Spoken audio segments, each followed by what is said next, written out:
All right. So, hello everyone in there, out there from our multiple channels. It's Dave from TEFLPros. I'm here today with Jamal, our most recent graduate here in 2025. It's a pleasure to have you here, Jamal. Nice to be here. Nice to be here. All right. So, to get things started, tell us a little bit of your story. What brought you to the TEFL world and TEFLPros? So pretty much what encouraged me was the when I was kind of like I was just working, I didn't finish school, kind of just started joining the workforce, and then I was working a lot, and then eventually one of my friends who works for American Airlines, he just said, "Hey man, you should travel with me. I travel all the time, I go all over the country." I'm like, you know what? I'm working and I have PTO. Let me take it. So I took the time, got my passport, traveled, went to Dominican Republic, first time traveling out the country. So that was an experience. I met a lot of people, people who were working on English, taking English classes. And I was like, you know what? I looked into teaching English, but I never really considered it. But I was like, I'm gonna do more research about it when I'm back home.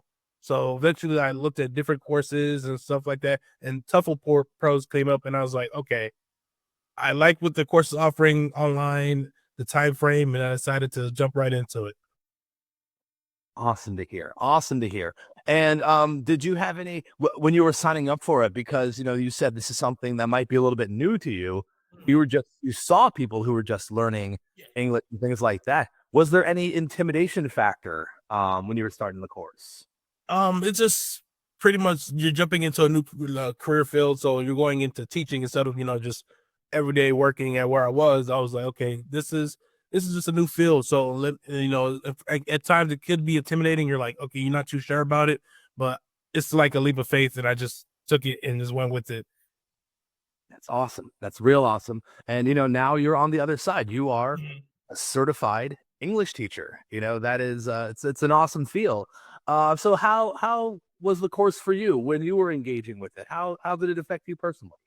Well, for me, when I decided to go back to school and finish my degree, I was doing online courses while working full time. So getting used to and for this to be online and the way it was formatted, I thought it was seamless doing school and doing this at the same time. Because like, well, I was used to the online format and I loved it a lot. And to me, if people who go back to school usually they're working, at my age, they're working full time. So being on campus is really an ideal thing. So most of them take online courses. So having this and that, I thought it was just very easy for me.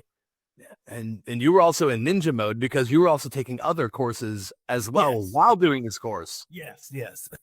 Oh man. And what other courses were you studying? I was studying history and political science, and I was looking to get my teacher certificate in history at Lamar University, but the time frame for me to stay in school more was a little too much. So I was like, I can do the teacher certificate on the side on a later note while doing my TOEFL at the same time. And that is one wonderful thing about having a couple certificate is that any skill set you have, It uh, translates. yeah, peripheral to this, they pair up. They pair up, and you can say, "Hey, I have a background in history, poli sci, and I also have a TEFL certificate," and suddenly you're a double, triple threat out there. Nice, that is so awesome. What did you think about the course as far as your ability to navigate it and things like that? I found it to be very easy to do. I thought it was seamless going from one unit to another unit, and that's kind of what I love. And I noticed that any online course that's easy to navigate, that's a big plus because you feel like you're lost in the shuffle. Where do I go next? But when it's just okay, you're completing unit one, 1.2, 1.3, final test, and it's just easy. That's awesome. That's it. We try our best to make sure that it moves seamlessly. And I'm no spring chicken. So I use myself as a test, so if I can handle the technology, Yeah. then then I think it's gonna be pretty good for most at least. So and how long did it take you to get through the course, start to finish? So I when I first originally started, I was getting transition to go back to fall semester on campus because I had to take classes in person. Unfortunately, I would have loved to take it online, but three of them were in person. But so I was taking the TEFL while doing work. Then I left work to go back to school to finish, and then school kind of came into play. So I took a break, but then I was able to do most of it before returning to school. Then after I graduated, I finished the rest. Beautiful. I said, and it's cool how you can just kind of weave it into Yeah. Yeah, into your schedule what you've got going on, which I think is a huge plus, especially for those of us, in the working adult world. Yeah. Really, You gotta make time. You gotta make time. You just gotta plan around your schedule, and this helps with that. you got to. I mean, we all got stuff. We all have stuff to do. So now you got through the course, you passed it, your portfolio is completed.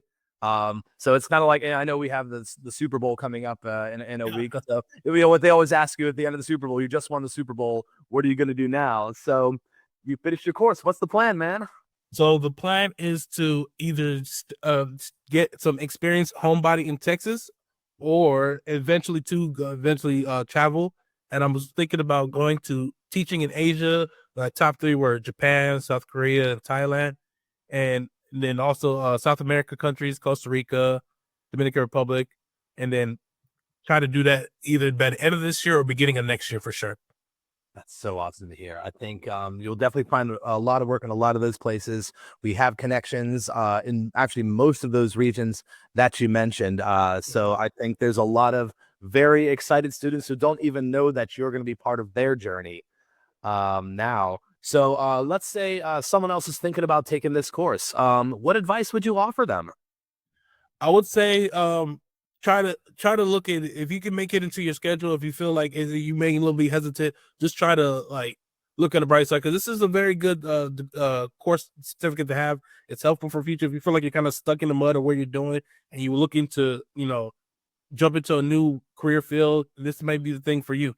It took me traveling out the country to start experiencing new cultures, and like, hey, I think I like. That's what made me when I went to Dominican Republic. I was like, I fell in love with traveling, meeting different people, getting to experience a whole new culture outside of just the United States.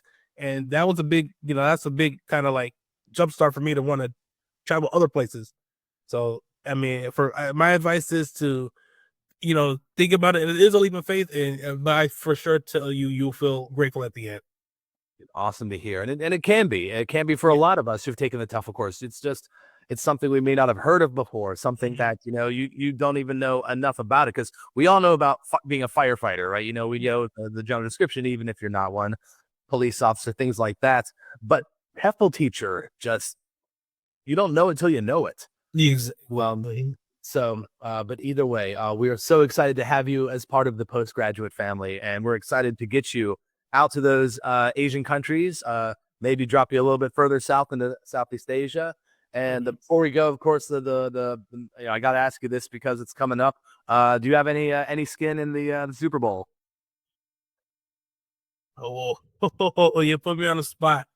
I, I, the Chiefs. I'm a Texas. I'm a Houston Texas fan. The Chiefs beat my team, and then I'm like, do I want to see a three-peat? Do I want to see the Eagles win another one? It's tough, but honestly, I think the Chiefs are going to do it again. It's one of the things where I don't want to bet against Mahomes. I really don't, and that's one of those see it. I got to see it to believe it. So until then, I'm going for the Chiefs. Understood, man. Hey, I'm a Pittsburgh Steelers fan, so I've been miserable since the day Ben Roethlisberger walked off the field. So I mean, My friend's a Ravens fan. My friend's a Ravens fan. He was also happy about beating the Steelers.